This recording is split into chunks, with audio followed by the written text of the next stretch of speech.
We're here, we're queer, and we're already changing the world. Welcome to the Queer Changemakers podcast, where each episode we will have a conversation with an LGBTQ plus changemaker, someone who is out there taking action in the world to make our community and the world a better place. Welcome to this episode of Queer Changemakers. Today we have Stefaan De Vresse here. And can we just start with a little introduction about who you are and what you do? Thank you, Justin, for having me. Yeah, my name is Stefaan indeed, and I'm from Belgium actually. And I am the founder and owner of Titanology, which is a business development platform for LGBTQ plus business owners. That's what I have been doing now for, I think, since beginning of 2021. And yeah, that's what I love doing right now. That's why I'm also here to talk about it a little bit more and just to help show our community what is possible. Okay. So usually I go in an order, but I'm not going to do that today. I'm just going to. So what got you started into that? When I've been building businesses for a long time now, since 2002, 2003, and I've always have been in a mindset to learn a lot and to go through programs that could help me build better businesses and so on. But across the years, I always felt, especially since I was coming out for myself, being a gay man, I always felt that I really didn't belong in these kind of programs. And I had a hard time finding like-minded entrepreneurs in my environment, especially the ones that are from the queer community. And I thought, like, there has to be something like this. And here in Belgium, in this region, there isn't really anything like that. So I figured, well, I mean, there is an issue there or there's a gap there. So what do we do as good entrepreneurs? We create a solution for that. So that's where I really came up with the idea to combine all my knowledge, combine everything that I have done, my experiences, and doing this for the LGBTQ plus community, building something like technology, building a community where business owners from our community can come together, feeling in a safe space, feeling like you don't need to hide who you really are. You can really step into your authenticity. And at the same time, it's about business building, right? It's about helping each other build a life of freedom, getting more revenue, more profit, more anything that you want to build for yourself. That's what I want to provide, because I was looking for myself and I just want to be able to be part of this kind of movement, as I call it these days, to help anybody within our LGBTQ plus community to build a dream life, to build something that they really enjoy doing. And that's how it all started. There's a bigger story behind it, but let's just say that's it in a nutshell. Yeah. Okay. Thanks for sharing that. And I hear that and I echo part of that. I think a lot of some of the trainings and programs that I've been a part of, there were very few out in queer people. Yeah. Um, they were there, some were there, but like it was hard to find, and usually the person in charge wasn't the most uh definitely not queer. And sometimes even when they tried to be inclusive, it was very awkward and Yeah. not what I would call inclusive. It'd be like, I guess you're trying. So I can see that. I can see that. So like when you think of Titanology, what would you like to see Titanology accomplish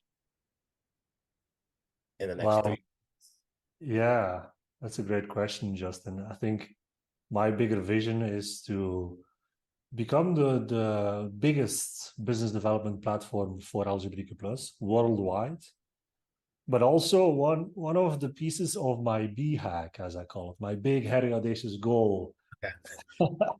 uh, so within the next 10 years, let's say, I want to be able to be part of eradicating LGBTQ plus business failure. That's part of the impact that I want to create within our community. And with business failure, I mean, like, people that are starting a business, that are running a business, that they have to go back to maybe a 9 to 5, maybe a toxic workplace, maybe a toxic situation that they try to escape from by building their own business. And just again, having the possibility, having the opportunity to build a life that they enjoy around a passion, around something that they're building, something within their business, and eradicating LGBTQ plus business failure is a big part of what I want to achieve with Titanology. And that can mean many things, but as an idea, as a vision, it makes me really excited, and if I also tell this to other people, you can see it in their eyes like, well, that's cool. They don't really know what it actually means always, because they think about failure is like, yeah, but failure is not a bad thing. And I agree, it's not a bad thing. It's only a bad thing if people that are starting out something or are building something are not able to continue with it for whatever reason. And in most cases, it could be about lack of knowledge, the lack of support, the lack of funds, the lack of a lot of things. And with Titanology, I want to provide any of those pieces so that people can keep going, Keep going is one of the major things for any business owner if you want to become successful, whatever that means in your world. But, that's what I want to achieve with Titanology.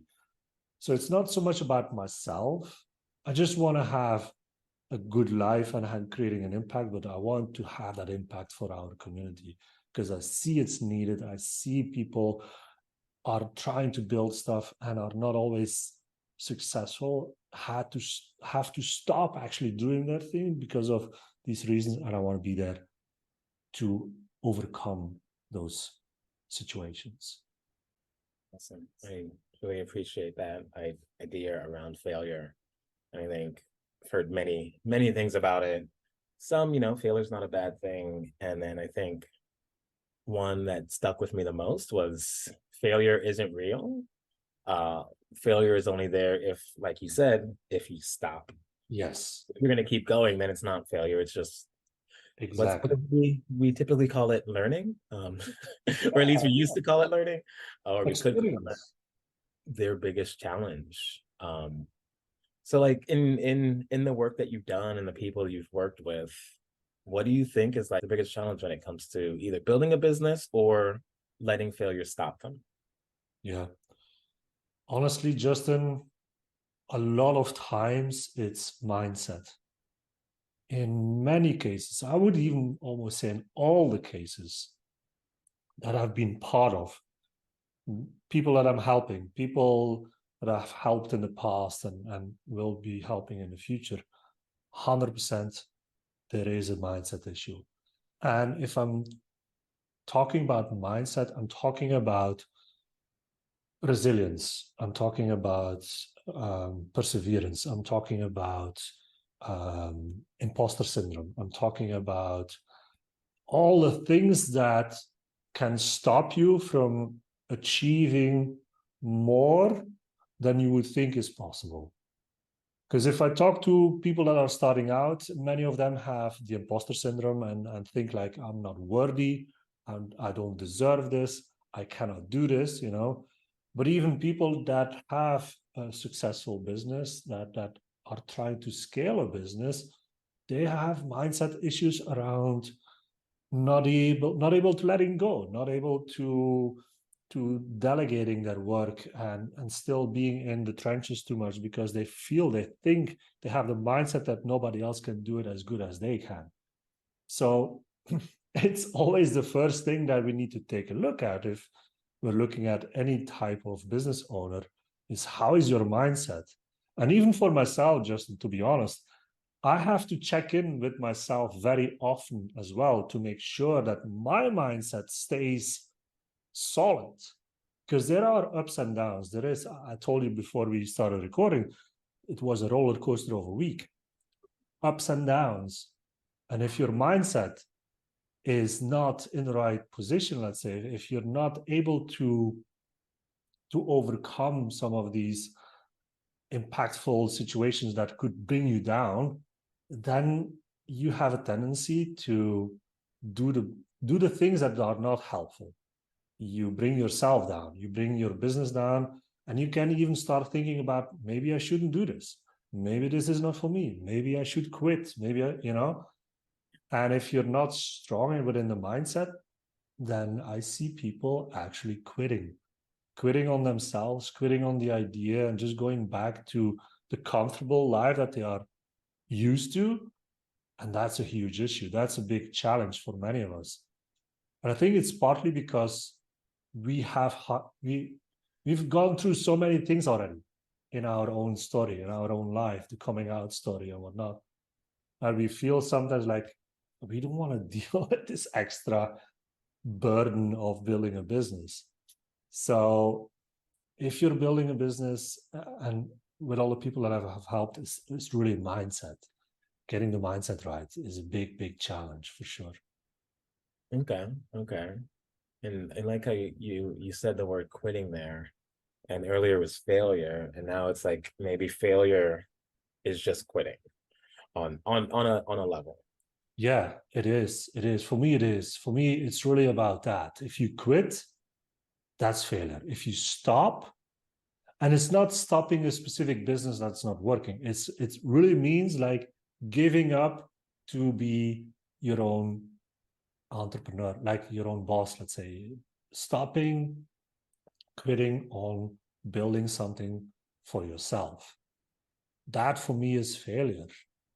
And if I think about it on my own business with Titanology, no matter how hard it gets, I don't want to stop. I will never stop. I've built many businesses and I have failed a lot of these businesses, but I didn't stop trying to pursue the next thing that could help me build the life that I want.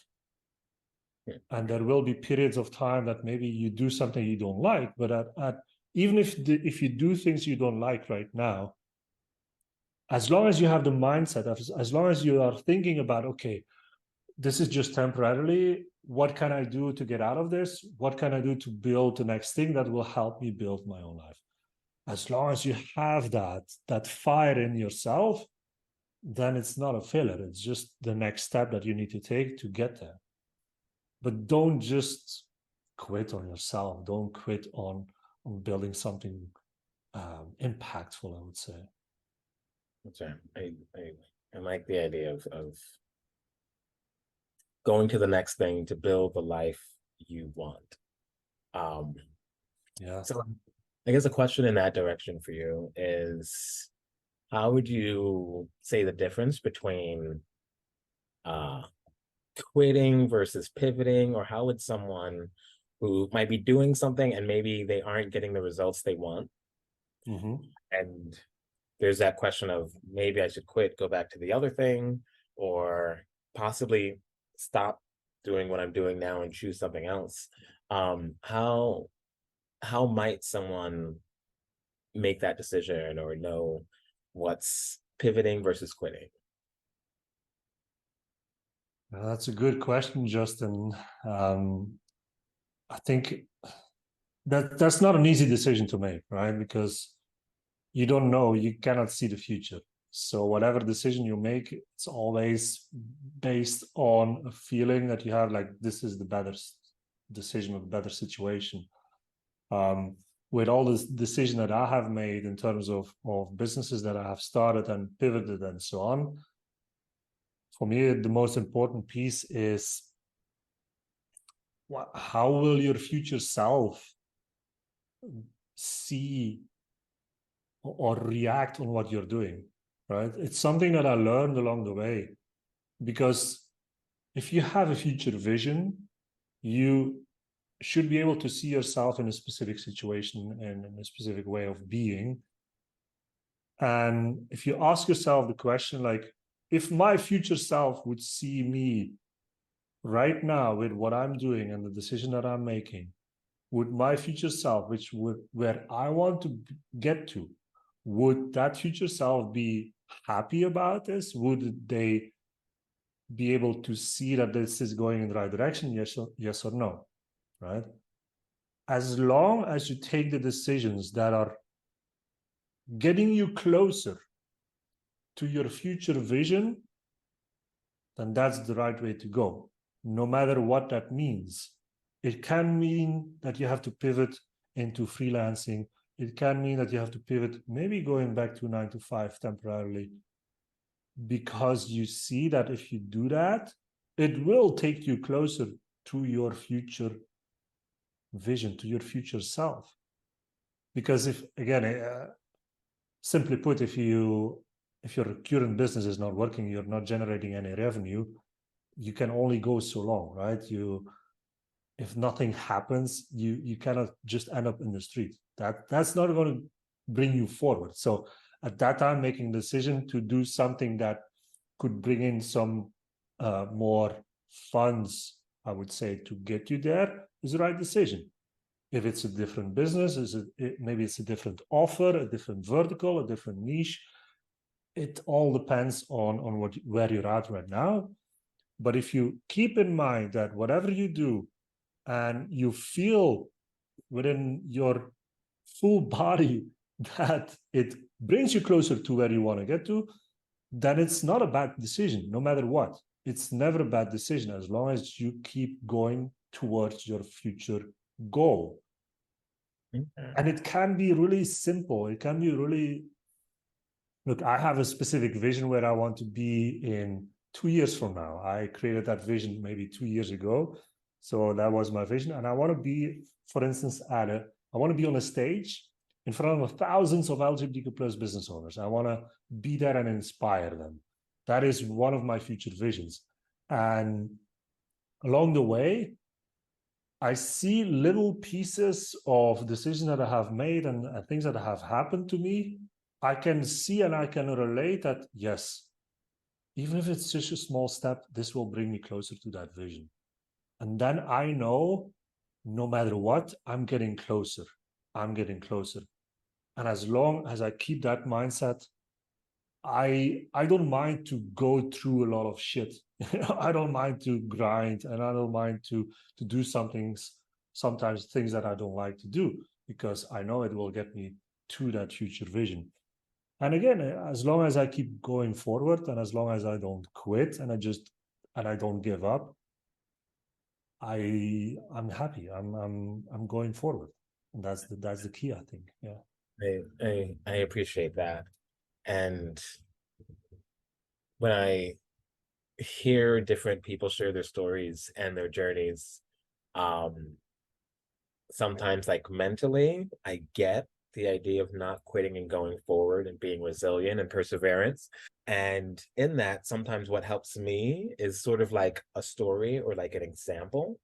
So a question that I have for you is, in your journey so far, what is like one of the biggest challenges that you've had to overcome so that people can sort of, see the before and after, see the struggle? Because sometimes, what we see on Instagram is only what we see on Instagram, and we Yeah. don't see everything that happened before that moment or even during that moment. We only get to see this little snapshot.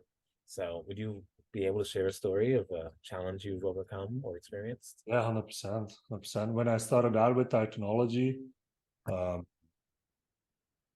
I was pretty successful from the start. Within a couple of months, I was able to generate around 20K in my business.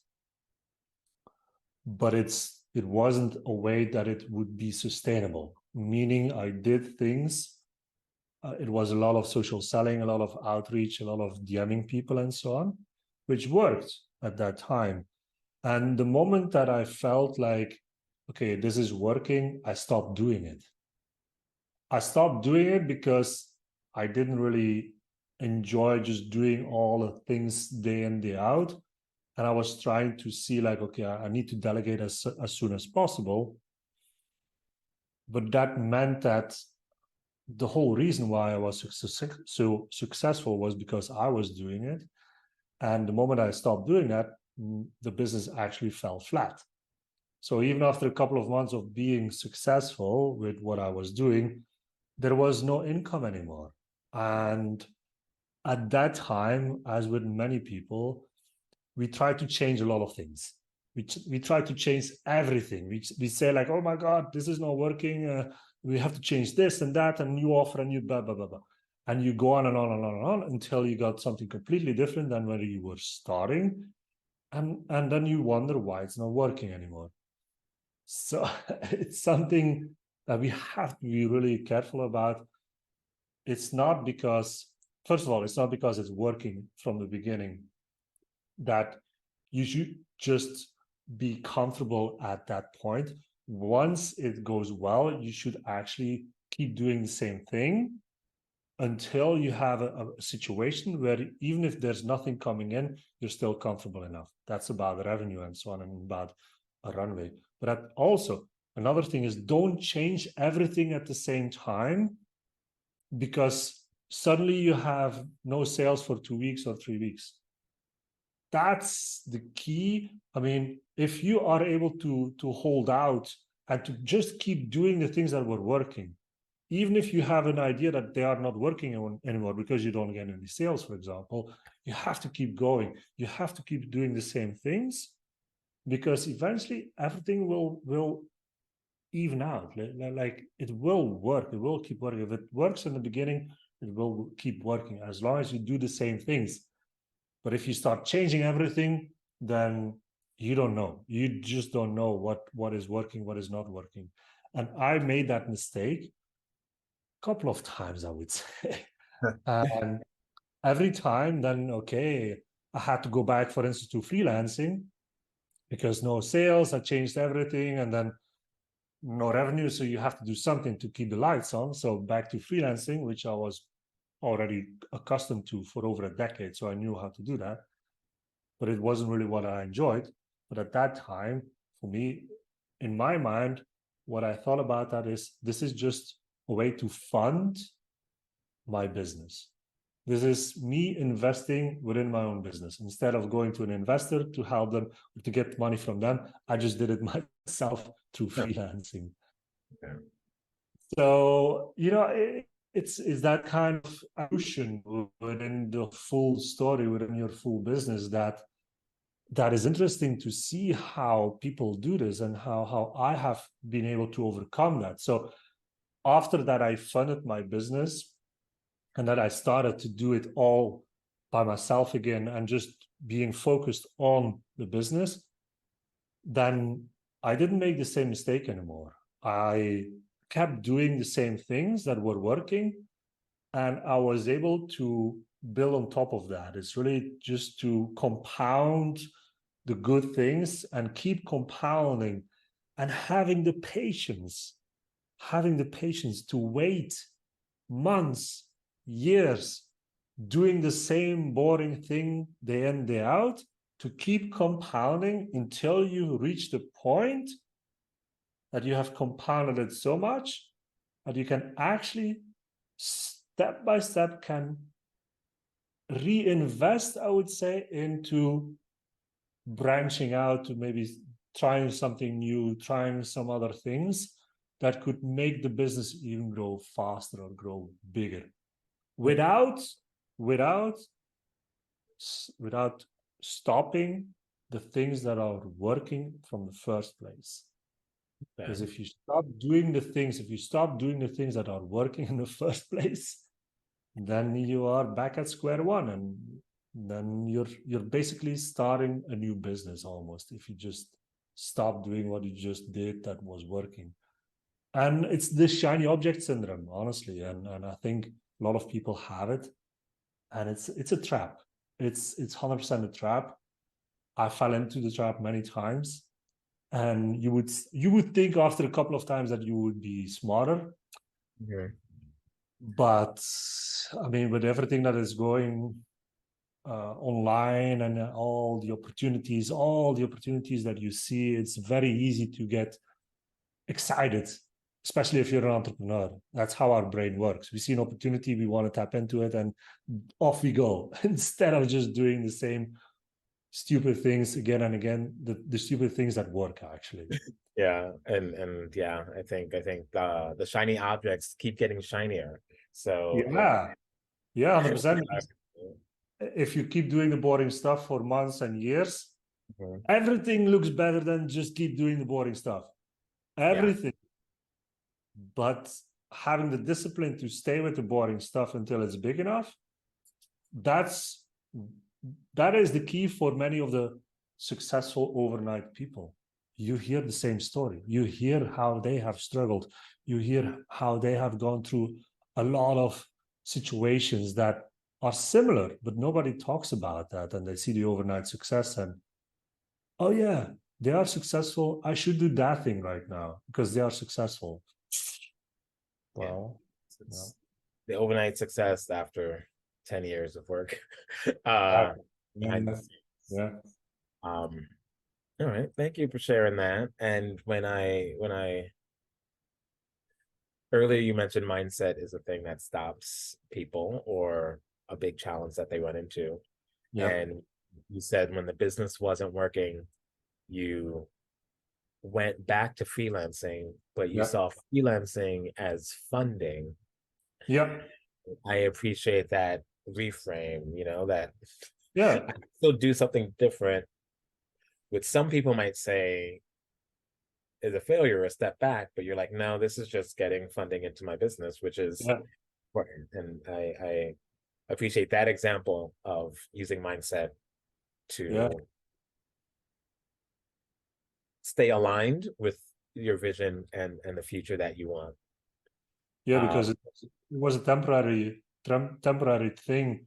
And in my mindset as well, like, okay, I'm gonna do this. I'm just gonna put my head down. I'm gonna do this. I'm gonna earn the money to reinvest in the business, and I can go on. So this is the moment that you think about, oh my God, if I do this, this is for the rest of my life. Then it becomes very, very, yeah, detrimental for your own mental health if you think about it like that.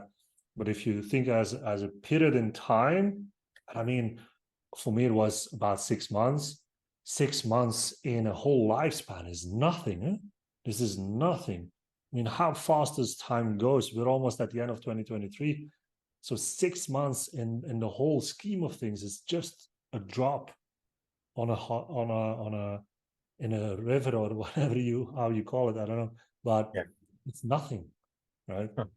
So because we do it on a long term, because we're not in business, at least not me, I'm not in business to be a millionaire within 6 months, right? Mhm. It's a different mindset. If you have that mindset, then I don't know, then I cannot help you. But if you're in it for the long term, for the long game, and you want to play the long game, Mhm. these kind of things they come up and you do it and you move on, and it's a speck, it's nothing. Okay. Okay. So there's always challenges, there's always problems, there's always opportunities, solutions. So when you think about where you are now, um, what's a challenge that you're currently facing, and or how can others support, or what kind of support would be helpful to you at the moment? Yeah. uh, with technology, what we discovered after 2 years is that if we want to help more people within our community, we have to be more careful about how we try to reach the people that we want to help, which means that instead of just blasting out a lot of content, let's say, and a lot of offers that could relate to some people, not all of people, or not all of the people, but we just put it out there and hope that somebody relates to that. I think the biggest challenge that we have right now is to first consolidate our offers. Which means that if we have now three main offers, it's an offer for people that are starting out, people that are trying to accelerate their business, and people that are trying to scale their business or even exit their business. So there's three distinctive offers and three distinctive audiences that we want to reach. Our challenge right now is to be able to create messaging that relates to these three different audiences. That's a big challenge. And another challenge, of course, is, well, if we want to grow these kind of pieces and technology as a whole, we need to have more people coming to us in each of these three audiences. Um, it's not easy. It's a big challenge because we're making it ourselves difficult because we don't focus on one offer at the same time, which would be the better solution, as some might say. I don't want to do that. It's just how I work. It's just how my mind works. I don't want to limit myself because I know for a fact that these three offers are super valuable, but it remains the same challenge to get the right message to the right people and to get them on board of these offers to keep growing the full platform, let's say. So in terms of challenge, that is our biggest challenge. In terms of where we're at, that's what we do right now. What is something that we could use, or what is something that I could ask for support? And this is, I don't like to ask for support, but I should be doing it as with anybody else. That's otherwise we don't also. I am with you there. Yeah. One Also, one little thing I'll say is sometimes it's hard to ask for help or things. So yeah, every so often, what I'll do is I'll just pretend that Chat GPT is a friend of mine, and I'll just be like, yeah, "Hey, Chat GPT, I'm struggling with this issue. What do you have yeah. to say about it?" Usually the information is interesting, not always helpful, almost never helpful, but just I don't know, building that muscle is something that I'm also struggling with and learning. It's just a little fun way. You know, the thing that would help me and technology the most is just keep talking to business owners, keep talking to our audience, and that the audience, people from our community, LGBTQ plus business owners, give us the opportunity to talk to them. I think that's a big one, right? Of course, Yeah. everybody, look, let's not play around here. Let's not fool each other. Everybody has something to sell to each other, right? Everybody has something. If they're building a business, you're trying to sell something, right? Okay.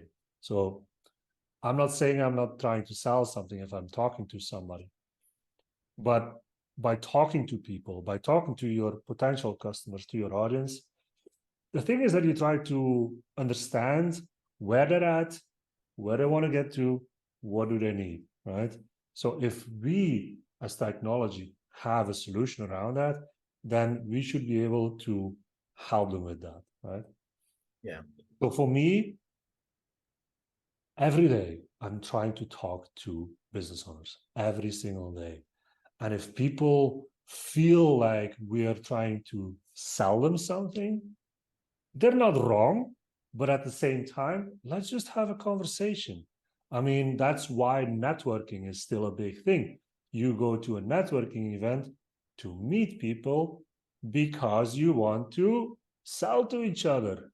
Just name it as it is. It's not okay, it's to create relationships and so on, but eventually we want to create a win-win situation, right? So let's not fool each other here.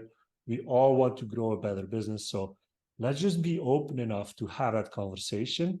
And if we can help each other, and if it makes sense, let's just work together, in whatever form that means. So I think for me, because I see too many times through LinkedIn or Instagram and so on, you try to reach out to people and they feel almost offended that you reach out to them. And they almost feel offended and trying to see if you're actually a scammer. Why are you asking me this? Why do you want to talk to me? Like, can we just have a conversation? Like, I'm curious about how your business is working. I'm curious if you need any help. Maybe I am curious if I can help you. And if I can't, I won't. But Yeah. having it bothers me, as you can see, it bothers me that people have immediately the tendency to think or to be offended that people are reaching out to me. Well, if I go to a networking event and if I'm just standing in the corner, that's the equivalent of being on social media and not talking to people, honestly. Yeah. I can. So if you're offended by people talk to you on social media, you should be offended by people talk to you on networking events. That's Online fair. of That's fair on some levels. I do get it because sometimes, in your messages, not your like the messages that show up in your inbox, it's like, wait, this person sent me a whole paragraph that has nothing to like they did they even 100%. read my profile? They didn't even start with a hi. And it's just like, Yes. and That, there's yeah, and that, that's yes. well, they I can see how certain people make it harder for the rest of us because, Yes. you know, of the messages maybe someone received, yours might be an actual like, I'm trying to have a conversation, and so many others are like, this one way of, if I send 1,000 messages to people, and one person responds, it's worth it. And I don't think that's, to me, that seems less fun. And those are the people who make it harder for the rest of us to Yeah. connect in some of these Yeah. places. Yeah. I think And you're right. Yeah. I think you're 100% right there. I do appreciate what you're doing with Titanology, because I think maybe yesterday you had the monthly like Yeah. networking BT online. So it's like similar to the entrepreneur creating the solution for a problem. It's like, okay, I'm going to create a space where people can actually just connect and talk and share, and it's not a spam pitch fest per se. Uh, It's a place to meet each other. It's a place to talk to each other. It's a place to share experiences. And again, if we can help each other, why wouldn't we? Like we're all big talk about how people should help the community, or how we within the community we should help ourselves. Like we should help each other. Helping doesn't mean that you have to do everything for free because you're just part of the LGBTQ plus community. Yeah, that that's not what it means, right?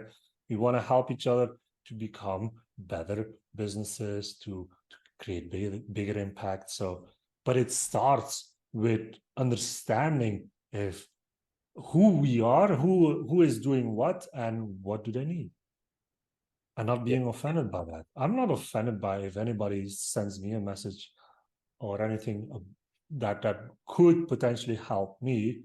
You still have the decision to say no, right? Mhm. So anyway. When you think about where technology is right now, who are sort of the best fit people that you can serve the greatest, and how might they want to work with you? Yeah, who are the best fit people that you can serve Yeah, greatest, and how would they decide to work with you? good question.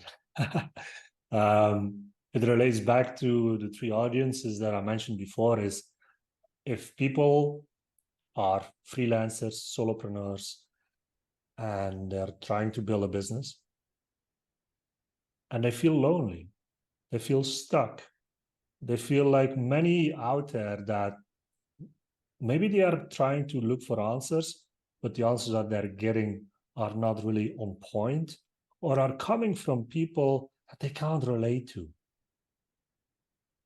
Those people are the people we can help by providing a community. You're part of the community as well, Justin. So it's the Island Proud Business Hub, as we call it. And it's an online community where we put people together that are doing the same thing, right? That are building a business so they can learn from each other. We are collecting Titan Masters, as we call them, subject matter experts that can answer any question that you have around the specific topics. So it's a community of business owners and people that are really starting out. So freelancers, solopreneurs, especially self-employed, people that are doing it by themselves, people that feel like they need some sense of belonging in what they're doing. And if they're doing it by themselves, it can become very lonely. And we want to be there to help them understand that they're not alone and that they can get some support, they can get some accountability and all of these things. So that's a type of person that we can help. Um, if you're from, I mean, another target audience or another person that we can definitely help are the people that are, and this is just recently as well. There is a big thing around supplier diversity. I don't know if you know that concept, Justin, but supplier diversity means that you as a minority owned business or as a diverse business, right, can tap into the supply chain of corporate bigger businesses. and bigger businesses have a specific program. They are shouting out to anybody that wants to hear that they need more diverse businesses. And it's a gap. It's somewhere where they don't find each other, right? What we are building right now is called the Queer Business Accelerator. So it's for people that are in business for a while now, and people that want to tap into bigger businesses as well, corporate businesses, by providing whatever. It can be anything, corporate businesses like Amazon, for example, they need a lot of services from suppliers.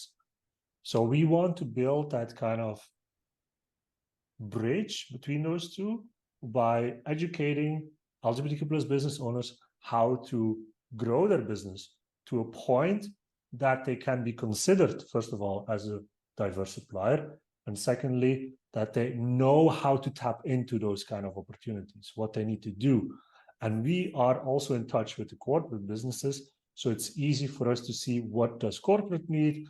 Do we have somebody in the Queer Business Accelerator that can take advantage of that, and so on. So it's a combination of helping a business grow with education around marketing, sales, operations, and so on, and also the part of how to become a diverse supplier to tap into the corporate business. That's the second one. And the third one is business owners that are building businesses that they would love to sell, that they would love to exit from. Could be especially SaaS businesses or service type businesses that you're growing, you want to scale them, and eventually you would love to sell it, you want an exit, and so on. So building sellable businesses. Building sellable businesses is also a big part of the whole business community, let's say. But within the LGBTQ plus community, it's something that is not looked at that much in terms of how you do that, how you can build such a smooth sailing business that if you want to step out as a business owner, you can. And it's doing that, which we are very much an expert in, especially me. I'm definitely an expert in operational efficiency, creating an agile environment. Agile implementation, change management is what we do with these businesses.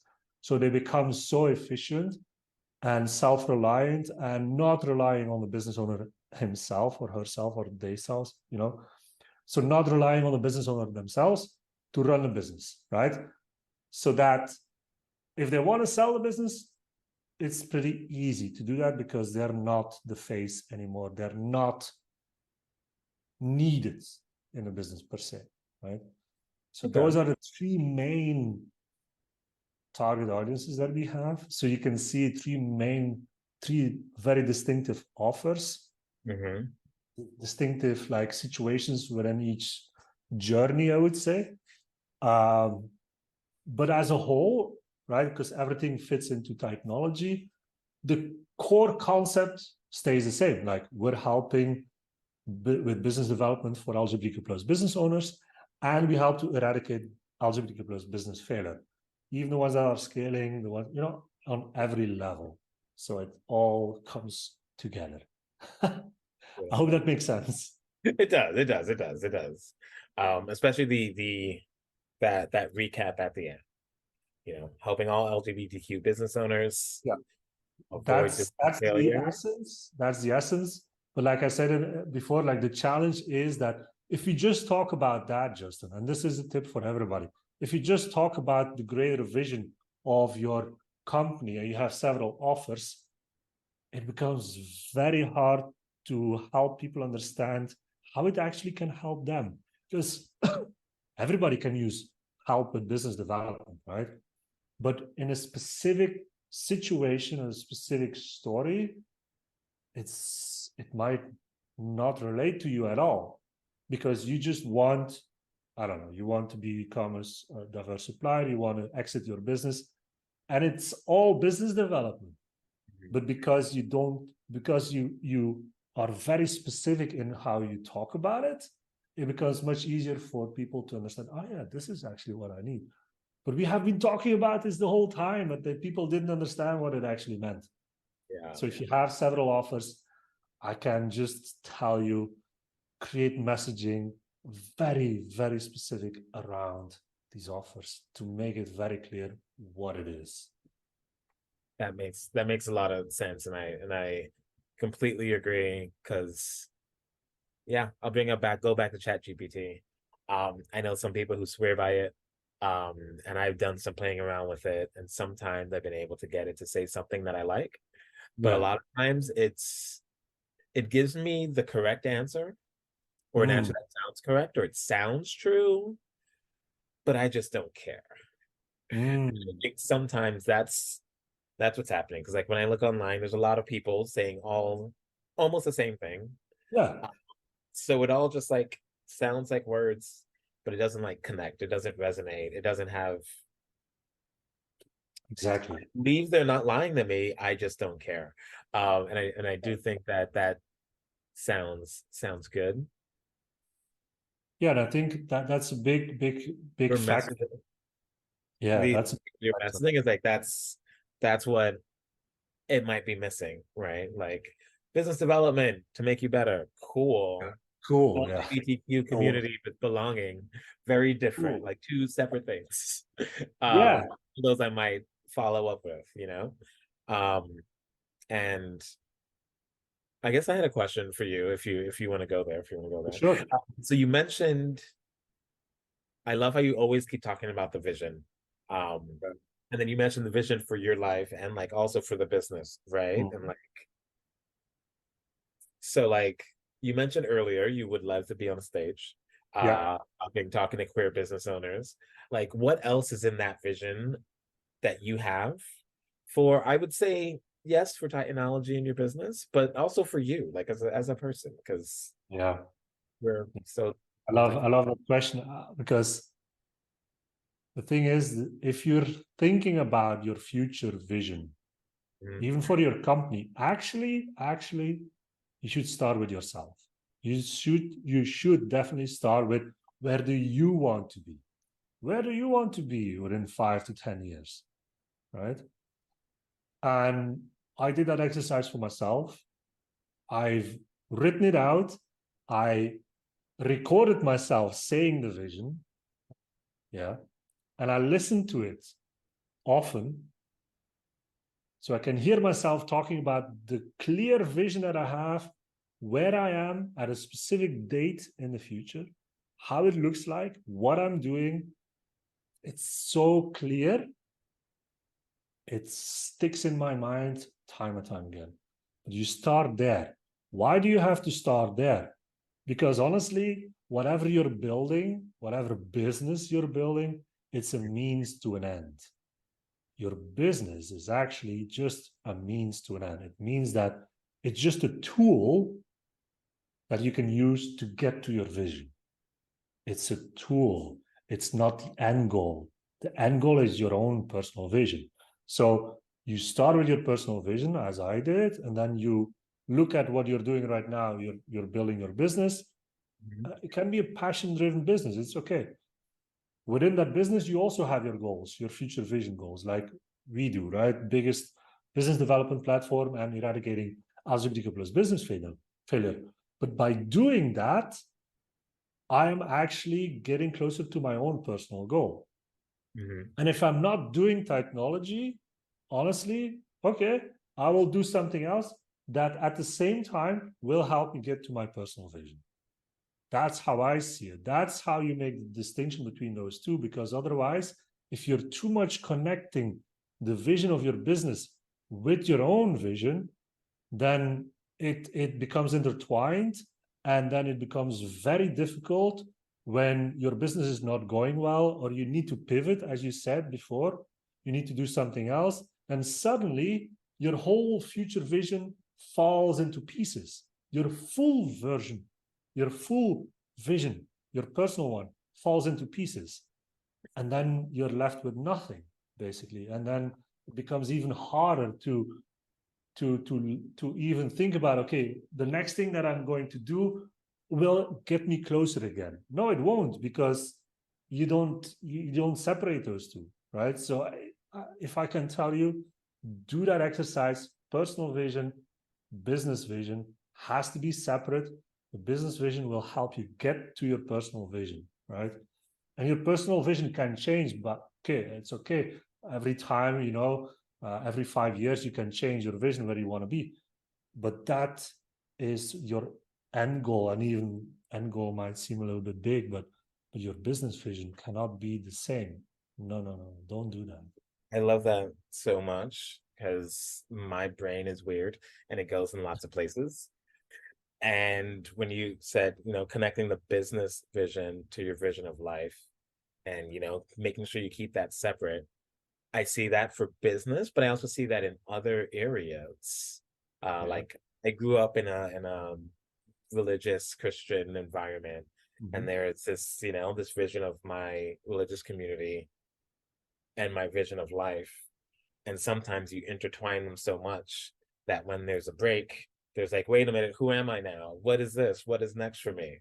And I think about people, like we all know stories of people who've made it, who've done it all, who, hit the top of their field, $1 million actors and like others, and they feel empty inside because it was like, once I'm the most famous actor in the world, Yeah. then I'll be able to, achieve my personal thing. But and they didn't have that clear distinction. Yeah. So I do how that approach works in many other situations. And I can Yeah. think of like a friend who recently went through a breakup, and it's like how they're responding to it because they had this vision of their life that included this person, Mm. and now that that person is no longer there, their life vision is a little off.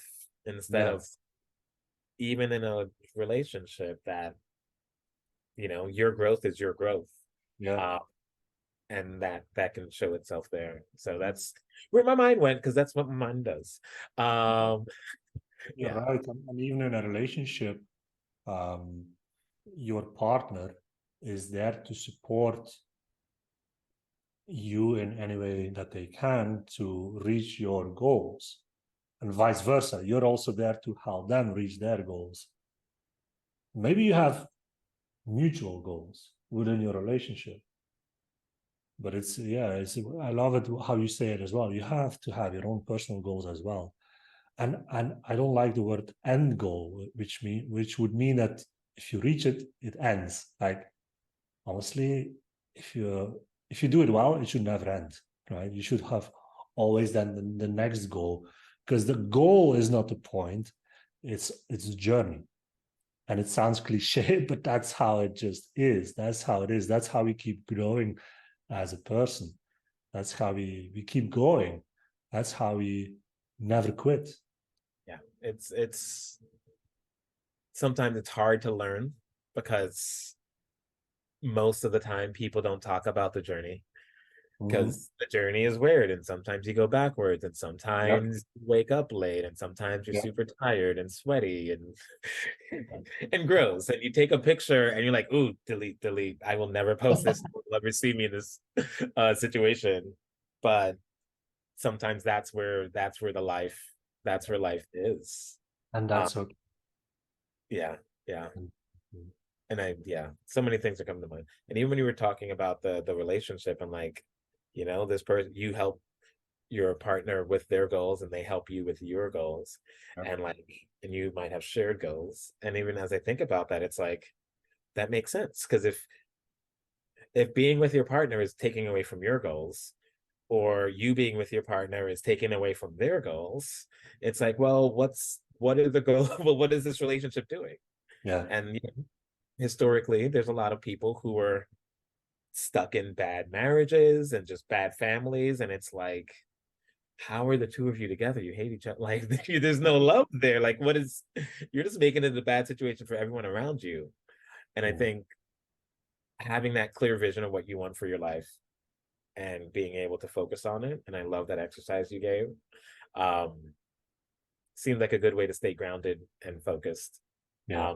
So whether it's business, love, play, free time, there's Start with the yourself. ability to enjoy the journey and just know where you're going. Yeah. Whew. Okay. Well, I didn't know where we would be going today, but we went somewhere. Yeah. And now there's my favorite question to really ask Okay. uh, is when you think about the state of our LGBTQ community worldwide, or you can think locally in Europe or in Belgium, um, what is a vision you have for like that next step? What is a vision you have to see a greater LGBTQ plus community? What could that look like? In our community, there's a lot of talk about how workplaces are very toxic for LGBTQ plus people. They're not diverse, they're not inclusive, all of this. Honestly, how I see it, if we want to better the situation for LGBTQ plus workforce, people that are part of the business and just want to be part of business, not so much building a business, which is fine. And let's start by building our own workplaces. And let's start by looking at ourselves as LGBTQ plus business owners to build businesses where we can employ people from our community, where we can create already a diverse culture within our own business. I believe we put too much emphasis on how corporate should do this and how all these big businesses should do this. Wait a minute. If they're not doing it and if we feel that they're doing a bad job, well, let's build our own businesses then. Let's come together, build our own big businesses as LGBTQ plus business owners. Let's employ our own people and build out great workplaces there. That's, I feel, where there's still a lot of growth that can happen, and also within the whole narrative of the things within our own community. I don't see that there's a lot of talk about that. There's a lot of people talking about inclusive workplaces and corporate and so on, but yeah, but what about our own businesses? Yeah. Let's start with our own businesses. So that for me, I would love to see that more and more and more. And if we can play a role in that as Titanology to help spread the word around that, I'm happy to do that. Awesome. Well, thank you for that. And now we move into the rapid fire questions. I'm just gonna start going. So first question, what is something that inspires you and why? And It's it's supposed to be a quick answer, right? I know, sorry, it's more, these are just questions that I'm gonna ask every time. And yeah, Yeah. Okay. What inspires me the yeah, most is seeing what an impact entrepreneurs can make, is seeing how people can build big businesses, sometimes quickly, sometimes slowly, but they can create a big impact based on an idea that they have. And that is super inspiring. Just from an idea, building a business, creating a big impact, even changing the world. That inspires me a lot. thank you. All right, next question. What is your favorite self-care routine? Working out. Working out is a staple in my whole routine. If I don't work out for a week, I feel so bad. And it involves fitness, so like just gym, powerlifting. It involves swimming. Um, those are really the things that I enjoy very much doing. Just being active because we're not getting younger, and we need to stay on top of things. Especially as an entrepreneur, you're if you're sick, you can't do shit, so that's not good. So for me, that is something that I enjoy doing, and it has to happen. Has to happen. Everything. I even put it as a non-negotiable in my calendar, which means every Tuesday, every Thursday across noon, I go for a workout. I don't care what happens. I'm going. I'm gone. Bye. Don't call me, right? Because it's so important for me that that's a thing. What is a favorite moment of either pride that has happened so far or something happening in these holiday seasons as we head towards the end of the year? I Some, think that my most favorite part is being part of the prize for sure. That was amazing. We went to Barcelona. We joined the Pride here in Antwerp and so on. And just walking in the Prides is something so cool to do. Now it's October, right? So it's getting darker. It's getting colder. It's more romantic, I would say. I love that kind of a season. So it's more And cozy. yeah, but more cozy and so on. So yeah. Yeah, okay. Do they celebrate Halloween in Belgium? Yeah. Do you have Yeah, any kinda not yeah. do you have any plans to wear a costume of any kind or No, no, no, no, no. all right, just gotta check. Because yeah, pride is a big thing here, especially in the queer community, because it's like do all the things. Yeah. Um, there's a high heel race that happens and Oh, a wow. number of different types of Okay. parties. And it's cute because I think the high heel race event started initially as like an actual race. Or maybe the first time the story goes, it was cold and someone was going from one bar in the neighborhood to another bar, like a group No, was going, no. they ran and they had heels, Uh, and then we kept it going. And now there's it's cute because there's like a third of the people who actually want to run and win, and then there's other people who just want to like parade and wave to the crowd, and it's a fun little tradition you have here in Washington D.C. Yeah, if you're ever here for October Halloween, you should definitely it's cool. fun. Thinking of our queer community, is there a queer change maker that inspires you or has inspired you? That's a tough one. I'm part of an organization called Queer Founders, Mm-hmm. and the two persons that have started it, the two people that have started it are Ignacio and are Kristaps. And they both have built amazing businesses in also just a couple of years. And it's just very inspiring to see how they did it, how they are doing it, and what is possible, right? And now they're building this foundation or this organization where they want to help other founders to tap into their authenticity, to tap into more funding and so on, and to again to create an impact as well. So they are successful at what they do. They have built successful businesses, and now they want to create this kind of organization to also create an impact for our community. So I look up to them because they have built great businesses, and it's something that I admire. Honestly, anybody that has created a big business, that has exited the business and so on, I look up to, because that's where I want to get to a point that I can help them as well, but also I can help people get there as well. Not just for me, but also just having the possibility to help anybody within our community that wants the same results, to be able to help them get there. And then I just look up to these people and try to reverse engineer what they have done. And yeah, it's just inspiring to see. Yeah. Awesome. I sometimes think the people that inspire us are because we have those same qualities and we have those same visions, and there's that resonance that says, oh, Yeah. I love that those are my people for a Yeah. reason. And Yeah. what you're doing right now and what you want to do and your vision, it all just aligns so well. Yeah. Yeah. 100%. Yeah.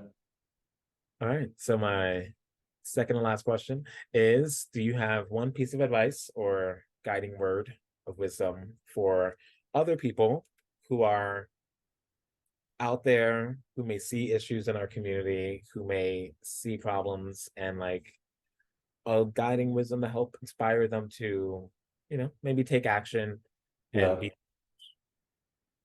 The thing that I will always be saying is step into your queer power.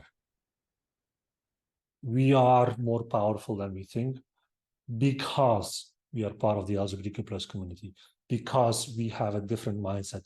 We think differently, we do things differently because we are part of the LGBTQ plus community.